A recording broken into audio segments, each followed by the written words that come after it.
ये उनको भी हम सिखाएं। कई लोग झुक नहीं पाते ना, झुक नहीं सकते, चाहे हाथ ही जोड़े, लेकिन दोनों हाथों से प्रणाम करना चाहिए। एक हाथ के प्रणाम का दोष लिखा है, तो इसको हमें हमेशा समझना चाहिए, ठीक है ना। तो अभिवादनशील हमेशा होना चाहिए। बच्चे अपने आरती करते हैं, पूजा करते हैं, ध्यान रखना है आपको। आरती पूजा करके, परिक्रमा करके, उसके बाद में यहाँ जो धूना वगैरह जो उसको प्रणाम करके अपने बड़े आचार्य गुरु या अपने से बड़े छात्रों में भी अपने से जो पुराने बड़े आदि है, उनका भी आशीर्वाद लेना चाहिए। बड़ों को हमेशा पूजन करना चाहिए। अब थोड़ा सा बड़े का जो वेद में जो व्याख्यान है उसको मैं आपको बता देता हूँ। कई जगह लोगों में संशय रहता है कि बड़ा कैसे होता, आदमी किसको बड़ा माने, किसको छोटा माने। ब्राह्मण और साधुओं में ज्ञान बड़ा होता है। ब्राह्मण में और साधुओं में यदि छोटा ही बालक है और अपने से ज्ञान में अगर श्रेष्ठ है, तो उसको हमें अपने से बड़ा समझना चाहिए। ब्राह्मणों में, साधुओं में, ब्राह्मणों में ज्ञान बड़ा और क्षत्रियों में राज्य।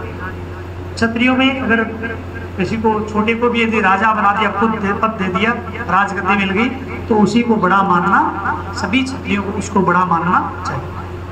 वैश्यों में धन बड़ा, वैश्य अगर है और उसमें अगर जिसके पास में ज्यादा धन है, तो उसको धन के हिसाब से उसको सेठ जी बड़ा मानना चाहिए। और शूद्रों में आयु, बाकी लोगों में उम्र में जो बड़ा है उसी को बड़ा माना जाता है।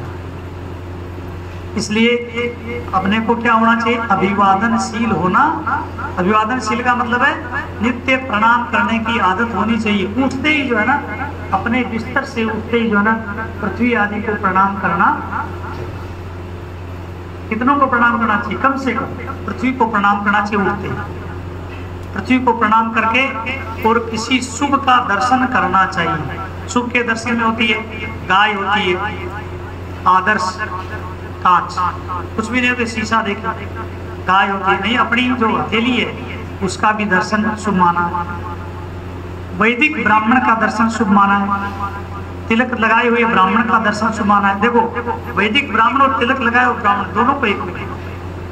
आप वेद नहीं पढ़े, आप मस्तक में तिलक लगाते हैं, तो आप भी मतलब उस वैदिक की तरफ पूछे। और यदि तिलक नहीं लगाते हैं, तो बिना तिलक के ब्राह्मण का दर्शन भी अच्छा नहीं माना। इसलिए हमें ऐसा होना चाहिए कि जैसे मान लो कई बार मुंह धोना पड़ जाता, सब कई लोग बहाने कर लेते हैं, मुंह धो लेते तो वापस भी लगा सकते हैं। हमेशा ब्राह्मण के मस्तक पर तिलक रहना, चाहे छोटा रहे, बड़ा रहे, कैसा भी रहे, लेकिन तिलक होना चाहिए। क्यों? क्योंकि यदि आप बिना तिलक के किसी को मिलते हो, किसी ने आपका दर्शन किया, तो उसका अशुभ हो।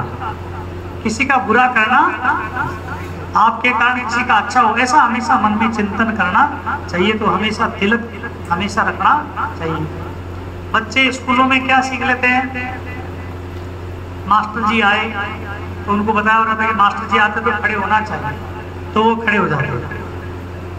कहीं घर पे अगर मास्टर जी आ गए तो वो खड़े, क्योंकि उनको ये पता होता कि स्कूल में खड़े होते हैं। उनको वो उन्हें क्रिया देखी है, लेकिन उन्होंने समझा नहीं उसको। याद करना, देखना, क्रिया करना और समझना दोनों अलग चीजें होती हैं। वो ये सिखाते हैं कि अपने से बड़ा जब आता है तो उसके सम्मान में अपने को खड़े हो जाना चाहिए। अपने से बड़ा खड़ा है और अपन बैठे हैं तो उसका दोष लगता है।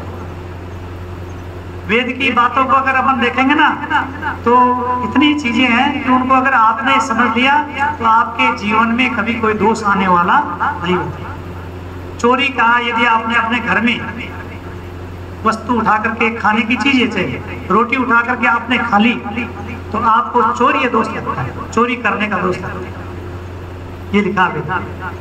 इसलिए माता की आज्ञा से, पिता की आज्ञा से, बड़े भाई की आज्ञा से, या उस जिस वस्तु पर उसका अधिकार हो उससे पूछ करके ही लेनी।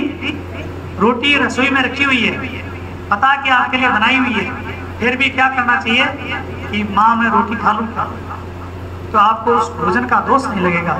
और आप सीधे गए, उठाए, खाए और सीताराम, तो वो जो भोजन तो आपने किया, लेकिन उसके साथ में आपको एक दोष भी लग गया है। तो ये इन चीजों का अगर ज्ञान हो ना, आज्ञा से जाना चाहिए घर छोड़ करके। आपके ऊपर आपके पिता का माता का अधिकार है। आप जा रहे हो घर से बाहर, गांव में जा रहे हो, और न तो पिता से पूछा न माता से, और चले गए, तो आपको उसका दोष लगेगा। होता ना ऐसा बच्चों में, आते ही पूछते कहाँ गया था, यहीं तो था, पूरे गांव में घूम के आया, वो कहेगा यहीं तो था। तो झूठ भी बोला। तो झूठ बोलने की ऐसी आदत होनी चाहिए। बच्चा घर को छोड़ता है, विद्यालय को छोड़ता है, आश्रम को कहीं जाना होता है तो पूछ करके जाना, बता के जाओ माँ से। कई लोग ऐसे देखे हमने बूढ़े हो गए और घर से जाते तो माँ को, अपनी माँ को जाना, माँ मैं गाँव में जा रहा हूँ, बोलो, ये होता आचरण। वो माँ मना करेगी क्या उसको? वो माँ उसको मना करने वाली नहीं है और न उसको कुछ पूछने वाले न कहने वाले, लेकिन वो अपने दोष से बचने के लिए जब तक माँ है तो माँ की आज्ञा लेनी। माता से बड़ा कोई देवता नहीं होता। वेद में जो देवता लिखे ना, सबसे पहले लिखा मातृदेवो भव है। देवता तो बहुत से हैं, लेकिन माता से बड़ा कोई देवता नहीं होता। मातृदेव सबसे पहले लिखा, मातृदेव, उसके बाद में लिखा पितृदेव।